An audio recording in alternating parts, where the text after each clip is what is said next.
Henry Larson woke to pale morning light filtering through thin curtains, his head pounding like someone had taken a hammer to his skull. The room smelled wrong, expensive perfume, foreign and floral.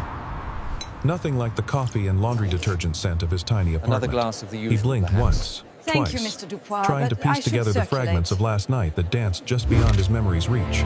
Then he turned his head. His heart stopped. Lying beside him, still dressed in last night's silk blouse and pencil skirt, was Rosalind Hawthorne, the CEO. The woman whose face graced the cover of every business magazine in the city. The woman who walked through the halls of Hawthorne Industries like winter itself, cold and untouchable. And she was in his bed. Henry lived a life measured in small victories and careful budgets. At 35, he'd become an expert at making himself invisible, a skill perfected over 7 years as a mid-level IT technician at Hawthorne Industries. His days consisted of fixing computers that people broke in creative ways. His evenings spent helping his younger sister Flynn with algebra homework at their kitchen table. Flynn was 13 now, all elbows and questions and big dreams about becoming an engineer. Their parents had died in a car accident when she was 6, leaving Henry to figure out how to be both brother and father with a paycheck that never quite stretched far enough. The apartment they shared had water stains on the ceiling and a radiator that clanged like a prisoner rattling chains, but it was theirs. Every morning, Henry made Flynn breakfast, usually oatmeal with whatever fruit was on sale, and every night, he checked her homework with the same careful attention he gave to server diagnostics at work. He'd once had bigger dreams himself. A computer science degree left half-finished, ambitions set aside when responsibility came knocking in the form of a little girl who'd just lost everything. Rosalind Hawthorne existed in an entirely different universe. At 33, she ran a technology empire worth billions, her name whispered with equal parts respect and fear. She'd inherited Hawthorne Industries from her father at 28, and had spent 5 years turning it from a regional player into a global force. People said she never smiled. People said she fired executives the way other people threw out expired milk quickly and without sentiment. Henry had seen her exactly 3 times in 7 years. Once in the lobby, striding past like he was furniture. Once in an elevator, where she'd spent the entire ride staring at her phone while he pressed himself into the corner. And once, at last quarter's town hall, where she'd delivered a speech about efficiency that made 2 managers resign by lunch. But that was the Rosalind everyone knew, the ice queen in designer heels, the CEO who could make grown men stammer. Nobody knew about the nights she spent alone in her penthouse, looking at family photos from before her father's heart attack, before the company became her only companion. Nobody knew she sometimes drove past her childhood home just to remember what ordinary felt like. And nobody knew that she was terrified constantly, exhaustively terrified that someone would see through the armor and realize she was just as lost as everyone else. The company event had been mandatory. That's what the email said, mandatory attendance for the 15th anniversary celebration. Henry had worn his only suit, the one he'd bought at a discount store for his parents' funeral, and hadn't worn since Flynn's 8th grade graduation. The hotel ballroom glittered with crystal and white tablecloths, filled with executives who networked like Olympic athletes and junior staff who stood awkwardly by the buffet. That's where Marcus Brennan found him. Marcus worked in accounting, had a laugh like breaking glass, and apparently thought it was hilarious to spike drinks at company functions. Henry didn't see him do it, just accepted the glass of champagne from a passing waiter, drank it without thinking, and felt the world start to tilt sideways about 20 minutes later. Rosalind's evening was going differently but ending the same way. She'd spent an hour making small talk with potential investors when Gerald Crawford cornered her near the bar. Crawford represented a consortium, interested in a merger, interested enough to slip something into her wine when she looked away, something that made the lights too bright and her legs feel like water. They found each other in a hallway behind the ballroom, both trying to escape. Henry had been looking for an exit, anywhere away from the noise and the spinning room. Rosalind had been trying to reach her car before anyone saw her stumbling. Their eyes met. And in that moment, they recognized something in each other: panic, confusion, and the horrible realization that something was very wrong. Henry didn't think. Some instinct older than ambition or self-preservation kicked in. He saw a woman in danger, and he moved. When 2 men in dark suits appeared at the end of the hallway, men who definitely weren't hotel security, Henry grabbed Rosalind's hand and ran. They tumbled out a side exit into the rain, her heels clicking against wet pavement as he pulled her toward his car. His 10-year-old sedan with the broken air conditioning and the check engine light that had been on for 6 months. He drove because she couldn't, took turns without knowing where he was going, just away. Away from the hotel. Away from those men. Away from whatever was happening that his drugged mind couldn't quite process. Eventually, they ended up at his apartment because it was the only place he could think of. She was shaking. He was barely conscious. And the stairs up to the 3rd floor took forever. Flynn was at a sleepover. The apartment was empty. Henry managed to unlock the door, helped Rosalind to the couch, and then the world went black. Now morning had arrived, bringing clarity and confusion in equal measure. Rosalind stirred, her eyes opening slowly. For a moment, neither of them moved. The silence stretched between them like a physical thing, heavy with questions neither knew how to ask. "Where am I?" Her voice was hoarse, missing its usual commanding edge. "My apartment." Henry sat up slowly, every muscle protesting. "I'm Henry. Henry Larson. I work in IT at your company. Last night at the party, something happened. I think we were drugged." She processed this information with visible effort, her executive mind fighting through the fog. Then her hand went to her jacket pocket. "My phone. Where's my phone?" They searched. Her phone was gone. So was her purse. Henry's laptop, which he'd left on the kitchen table, was open, something he never did. The screen showed a login page he didn't recognize, attempts to access his work files. Someone had been here. Someone had tried to get into his computer while they were unconscious. Henry walked to the window, looked down at the parking lot. His stomach turned to ice. The security camera. There's a camera mounted by the building entrance. It's been spray-painted black. Rosalind stood, swaying slightly, and joined him. Together they stared at the disabled camera. The implications crashed over them like a wave. This wasn't random. This wasn't a simple case of someone slipping something into their drinks for a laugh. This was planned, deliberate. Someone had wanted them vulnerable, had wanted them together, had wanted evidence or the appearance of evidence of something that hadn't happened. "Why?" Henry asked. But he was talking to himself more than to her. Why would anyone do this? Rosalind's face had gone pale, her mind clearly racing through possibilities. She turned to look at him, really look at him for the first time, taking in his discount suit still rumpled from last night, his cheap apartment, his obvious confusion.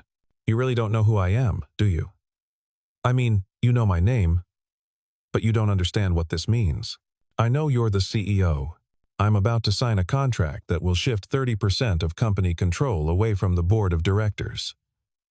There are people who would lose a lot of money, a lot of power." She pressed her fingers to her temples. "If someone could discredit me, make it look like I'm unstable, or compromised, or involved in some kind of scandal." Henry felt something cold settle in his chest. They could stop the contract. They could destroy me. The morning light had grown stronger, revealing the full disaster of their situation. Henry could see the calculations happening behind Rosalind's eyes. The same ruthless intelligence that had built an empire now turned toward survival. But he could also see something else: fear. Real human fear that no amount of power or money could protect against. "Do you remember anything from last night, after we got here?" She asked the question carefully, as if walking on ice. "No. Nothing after I unlocked the door." He met her eyes. "But we're both still dressed. Nothing happened.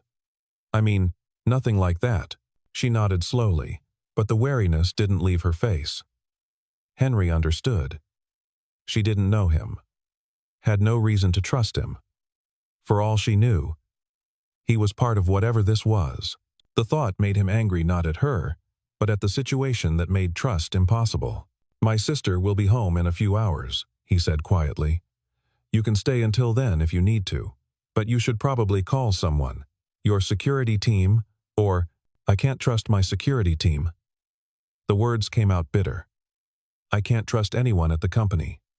Don't you see? Whoever did this, they have access. They knew about the party. They knew how to drug both of us. They knew where you lived. She laughed, a sound without humor. They probably picked you specifically. Someone expendable. Someone whose reputation wouldn't matter if this all went public. The word expendable hit Henry like a slap. Because she was right. That's exactly what he was to people like her. Invisible, replaceable, convenient. Anger flared hot in his chest, but he swallowed it down. Getting emotional wouldn't help either of them. "So, what do you want to do?" he asked. Rosalind paced to the window, her mind clearly working through scenarios. When she finally spoke, her voice had regained some of its executive steel. "I need to figure out who's behind this. I need to find my phone, see what they might have accessed, and I need to stay off the grid until I know who I can trust." "Off the grid? You're one of the most recognizable people in the city, which is why I need help." She turned to face him. And for the first time, Henry saw past the CEO mask to the person underneath. "I know this is insane. I know you have no reason to help me, but right now, you're the only person I'm certain isn't part of this. Because if you were, you would have done something by now." Henry thought about his sister. About their small, careful life. About how getting involved in corporate conspiracies and CEO dramas was the last thing he needed. But he also thought about the way Rosalind had looked last night in that hallway, vulnerable and scared. About how someone had violated his home, his privacy, turned him into a pawn in someone else's game. "Okay," he heard himself say, "but we do this smart. And if things get dangerous, if my sister gets pulled into this at all, I'm out." She nodded. Fair enough. They spent the next hour piecing together what they could remember. The party. The drinks. The hallway. The men who'd looked like they were hunting something. Henry made coffee, terrible instant coffee, that Rosalind drank without complaint, and they sat at his kitchen table like two people planning a heist in a movie neither of them wanted to star in. Then Henry's computer chimed. An email notification. He opened it and felt his blood run cold. It was from Human Resources. Subject line: Urgent investigation. Required.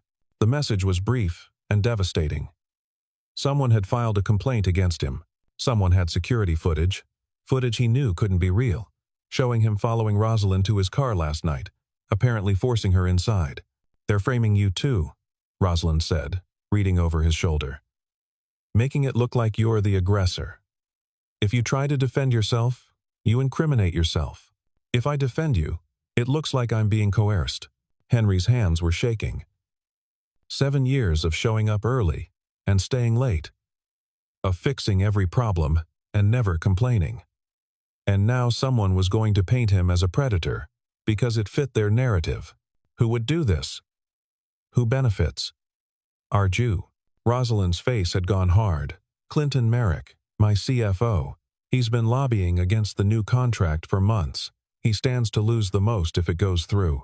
She pulled out her tablet, the one thing she'd had in her jacket pocket that the intruders hadn't taken. Started pulling up files. "He's also on the board's compensation committee. He has access to everything, including employee records. Including your address." The pieces were falling into place, creating a picture neither of them wanted to see. Clinton Merrick was a man Henry had glimpsed exactly twice. Tall, silver-haired, expensive suits. The kind of smile that never reached his eyes. The kind of man who viewed people as chess pieces and didn't care which ones he sacrificed to win. "If he's willing to do this," Henry said slowly, "what else is he willing to do?"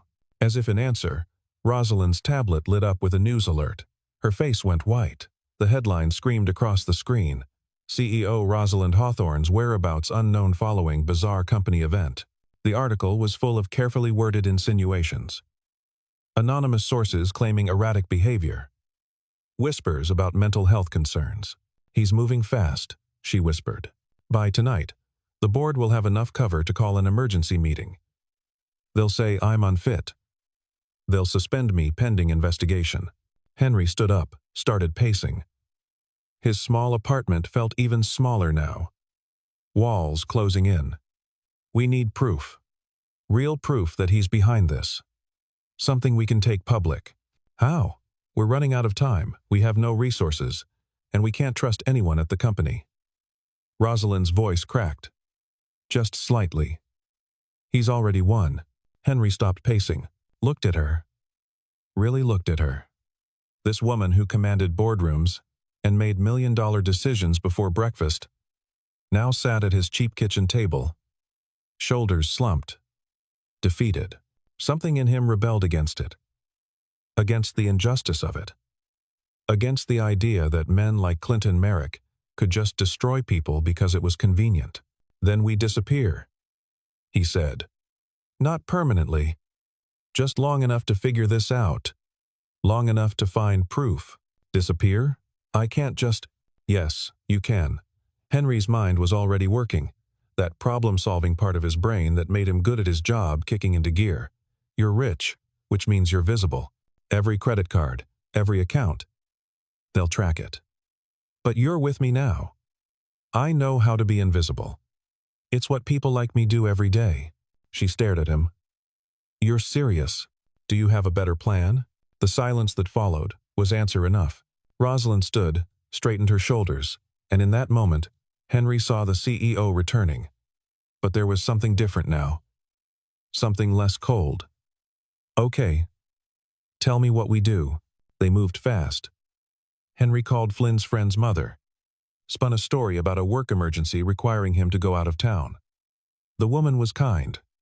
Said Flynn could stay as long as needed. Henry hated lying, but the alternative was worse. He grabbed clothes, his old laptop that wasn't connected to work, cash he'd been saving for Flynn's school trip. Rosalind borrowed jeans and a sweatshirt that were too big for her. Pulled her hair into a ponytail. The transformation was startling. She looked like someone's sister. Someone ordinary. They left before noon, Henry's car rattling into traffic. He didn't have a destination in mind, just a direction away. The city fell behind them, skyscrapers giving way to suburbs, suburbs to highway, highway to open road. Rosalind sat in the passenger seat, staring out the window like she was seeing the world for the first time. When's the last time you went somewhere without security? Henry asked. I don't remember. Her voice was quiet. Everything is always planned. Every route, every stop, every conversation. Even spontaneity is scheduled. She laughed, but it sounded broken. I haven't done anything actually spontaneous in years. They stopped at a gas station somewhere outside the city limits. While Henry filled the tank, Rosalind went inside to use the bathroom. When she came back, she was holding 2 cups of terrible coffee and a bag of chips. I didn't know what kind you liked, she said. Almost shy. Henry took the coffee, and their fingers brushed. For a moment, neither of them moved. Then a truck roared past, breaking the spell, and they got back in the car. But something had shifted. Some invisible wall had developed a crack. As night fell, they found a motel off the highway. The kind of place that took cash and didn't ask questions. 1 room with 2 beds, because it was safer to stay together, Henry told himself. Safer to not split up when someone was hunting them. The room smelled like old carpet and cleaning products. The television got 3 channels, but it was anonymous. And right now, anonymous was perfect. They ordered pizza because neither of them had eaten all day. Sat on their respective beds, boxes open between them, and for the first time since that morning, allowed themselves to breathe. Rosalind had tomato sauce on her chin. Henry pointed it out, and she wiped it away, laughing, actually laughing, and the sound was startling in its normalcy. I can't remember the last time I had pizza, she admitted. It's not on the meal plan my nutritionist designed. Your life sounds exhausting. It is. She pulled her knees up to her chest, suddenly looking young. Every day is a performance. Every conversation could be a trap. I haven't had a real friend since college, and even then, I always wondered if people liked me or liked my last name. She met his eyes. You don't want anything from me. That's why I'm trusting you. Not because you're noble or good, though, maybe you are, but because you genuinely don't care who I am. Henry considered this. You're wrong about one thing. I do care. Just not about the CEO part. I care about the person who drank terrible coffee this morning without complaining. The person who looked terrified in that hallway last night. That person I care about. The silence that followed was different from the ones before. charged with something neither of them knew how to name. Rosalind broke it first, clearing her throat. "We should try to sleep. Tomorrow, we need to figure out our next move." But sleep didn't come easy for either of them. Henry lay in the dark, listening to Rosalind's breathing even out, and wondered how his life had gone from predictable monotony to corporate thriller in less than 24 hours. Wondered if Flynn was okay. Wondered if he was making a terrible mistake. And across the room, Rosalind stared at the ceiling, thinking about the man who'd helped her without hesitation, who'd shared his home, his resources, his carefully saved money because it was the right thing to do. She'd spent so long surrounded by people who wanted something: money, power, access, that she'd forgotten what it felt like to be around someone who just wanted to help. Morning brought rain and reality. They used Henry's old laptop to search for news. It was worse than they'd feared. The story had grown legs. Anonymous sources claimed Rosalind had been behaving erratically for weeks. Clinton Merrick gave a carefully worded statement, expressing concern for his CEO's well-being. The board had called an emergency meeting for tomorrow. "We have less than 30 hours, Rosalind said. Her executive voice was back, crisp and analytical. "We need proof that Clinton is behind this. Something concrete." Henry was already typing, his fingers flying across the keyboard. "The security footage they're using to frame me. It had to be doctored. If I can get access to the hotel's system, see the raw files. You can't hack into a hotel from a motel room." "No, but I can call in a favor." He pulled out his phone, dialed a number he hadn't used in years. "Marcus? Yeah, it's Henry. I know, it's been forever. Listen, I need help with something." Marcus Brennan owed Henry. 3 years ago, Henry had covered for him when he'd crashed a server during a system update. Had taken the blame, absorbed the reprimand, never mentioned Marcus's name. Now Henry was calling in that debt. Marcus was hesitant, was clearly scared, but eventually agreed to check the hotel's security system remotely, to look for any signs of tampering. While they waited, Rosalind used her tablet to dig into Clinton's finances, using passwords and access she hadn't been locked out of yet. They worked in the cramped motel room, rain drumming against the window, building a case piece by piece. Then Marcus called back. "You were right. The footage is fake. Professionally done.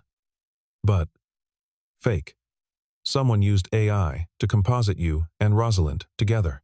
The original shows you helping her, not forcing her. And Henry, there's something else.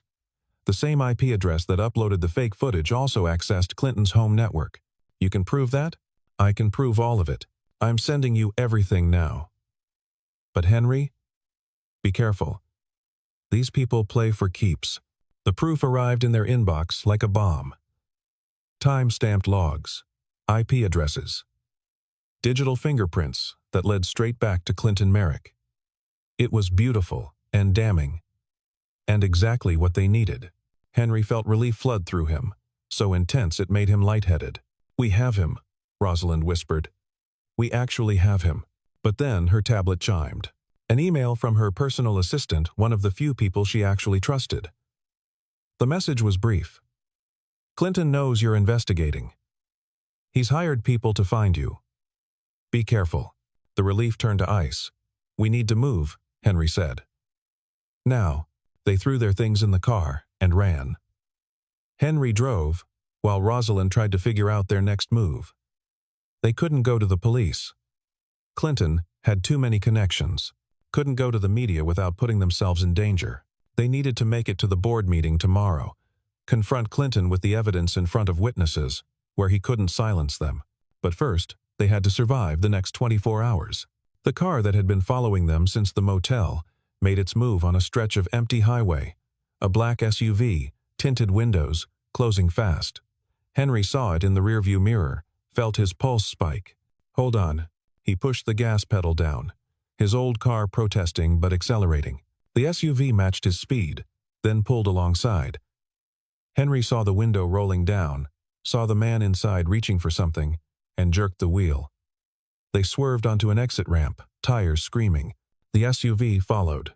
What followed was the longest 10 minutes of Henry's life.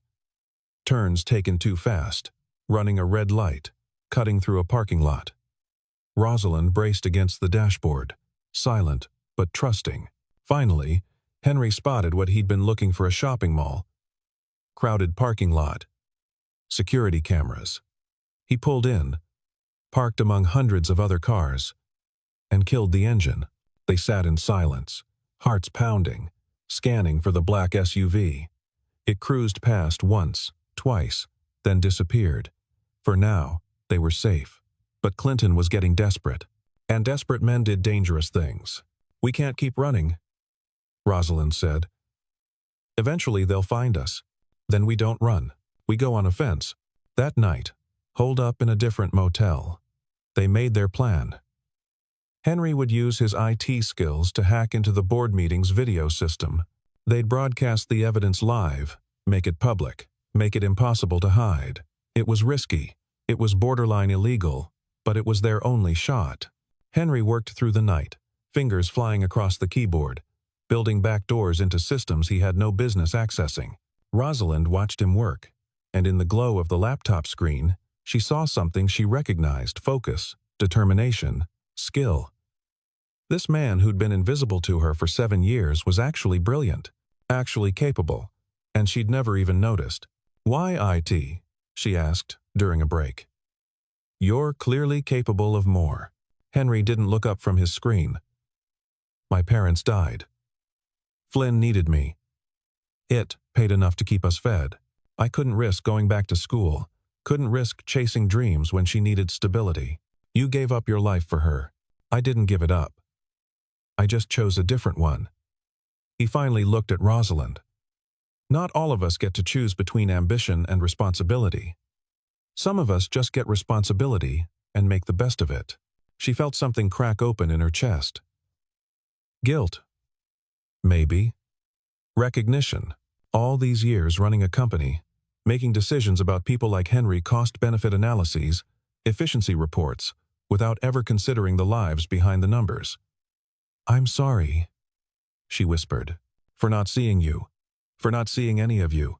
Henry's expression softened. "You're seeing me now." The moment stretched between them, fragile and real. Then Rosalind did something she hadn't done in years. She reached out and took his hand. Just held it. "Thank you. For helping me. For trusting me. Even though I've given you no reason to. You don't need to thank me. This is what people do. They help each other. Not in my world. Then maybe you need a new world." But before anything more could be said, Henry's phone buzzed. A text from Flynn's friend's mother. "Someone came by asking about your sister. Told them she was at a sleepover. They seemed very interested." Should I be worried? Horror flooded through Henry. They'd gone after Flynn. They'd actually gone after a 13-year-old girl. Every protective instinct he had roared to life. "We need to move. Now. They're threatening my sister." Rosalind's face went hard. "No. We're done running. We're going to finish this. Tonight." Henry wanted to argue, wanted to get in the car and drive straight to Flynn. But Rosalind was right. Running wouldn't stop Clinton.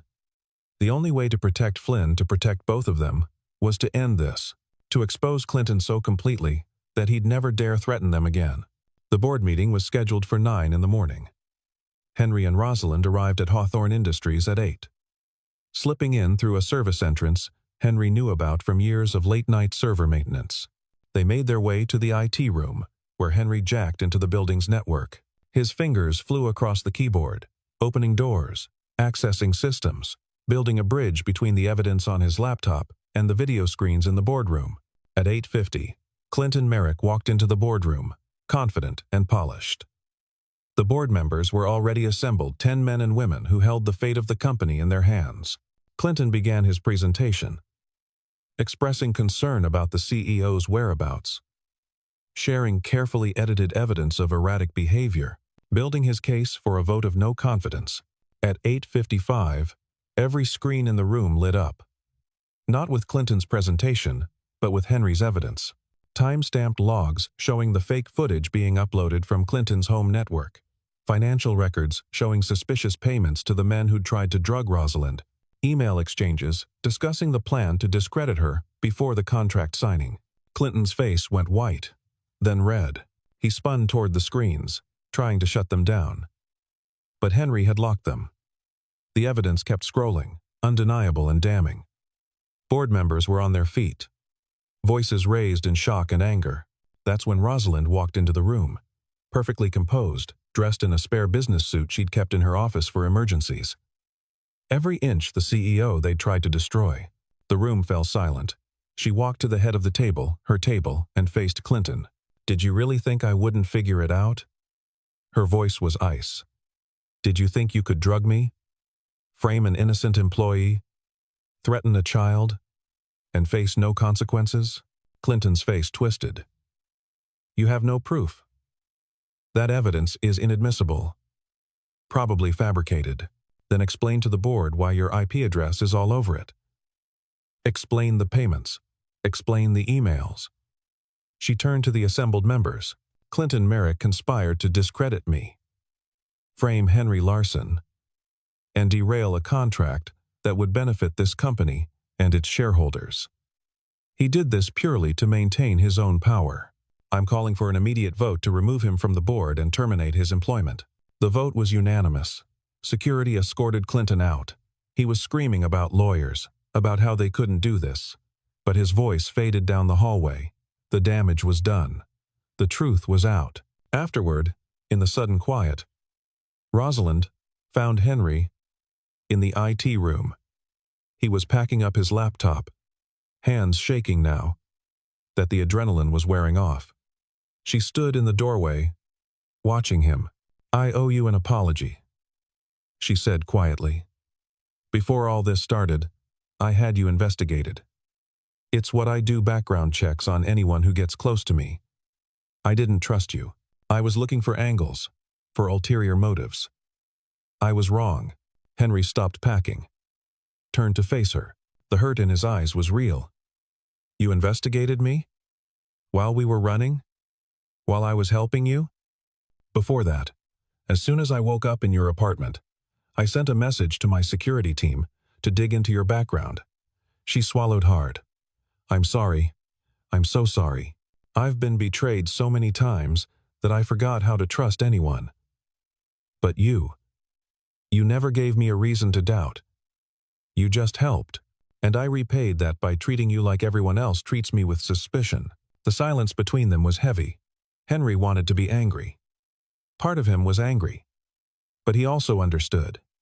Fear made people do stupid things, made them build walls so high nobody could climb over. "Are we done here?" he asked finally. "Can I go get my sister?" "Yes. Go. Be with your family." She turned to leave, then stopped. "For what it's worth, the investigation found nothing. You're exactly who you appear to be. A good man doing his best. I should have trusted that from the start." Henry watched her walk away, felt something twist in his chest. "Rosalind." She turned. "I'm sorry too. For judging you. For thinking you couldn't understand what it's like to be afraid. We're not that different, you know. You built your walls with ice. I built mine with invisibility. Both of us just trying not to get hurt." She smiled, and it transformed her face. Made her look young.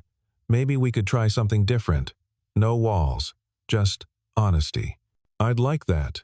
3 weeks later, Henry arrived at his apartment to find Flynn drawing at the kitchen table. She looked up, grinned. "Someone's here to see you." "She's on the fire escape."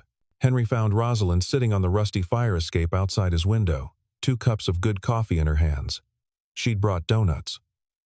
The expensive kind from the bakery downtown. "Thought you might want breakfast," she said. "The kind that doesn't come with corporate drama." He climbed out to join her, took the coffee, and they sat in comfortable silence for a moment. Below them, the city woke up, traffic and voices and the ordinary chaos of life. Rosalind had offered him a promotion, senior IT director, significant raise, his own team. He'd accepted, but only after making sure she wasn't offering it out of guilt. They'd talked about it honestly, like equals. About expectations and boundaries and starting fresh. "Flynn likes you," Henry said. "She told me you're the first person I've dated who's actually cool. We've been on one coffee date. She's an optimist." Rosalind laughed. "I like her too. She's smart. Reminds me of myself at that age, before I learned to be afraid of everything. She took a sip of coffee. I'm trying to be different. At work, seeing people instead of just assets. It's hard. I'm not sure I'm doing it right. You're trying. That counts. They sat together as morning light painted the city gold. Henry thought about the strange journey that had brought them here. From that terrifying morning to this peaceful moment. From strangers to something more complicated and real. Rosalind reached over and took his hand, and this time there was no fear in the gesture. Just choice. Just two people deciding to trust each other, despite every reason not to. When I woke up that morning, Rosalind said softly, I thought my life was over. Thought I'd lost everything, but maybe I needed to lose everything to find something real. Henry squeezed her hand. It wasn't just a dream. No. It was the beginning of something much better. In the apartment behind them, Flynn hummed while she drew. Below them, the city moved forward, and on the fire escape, two people who'd been forced together by conspiracy found themselves choosing to stay together by something that looked a lot like love.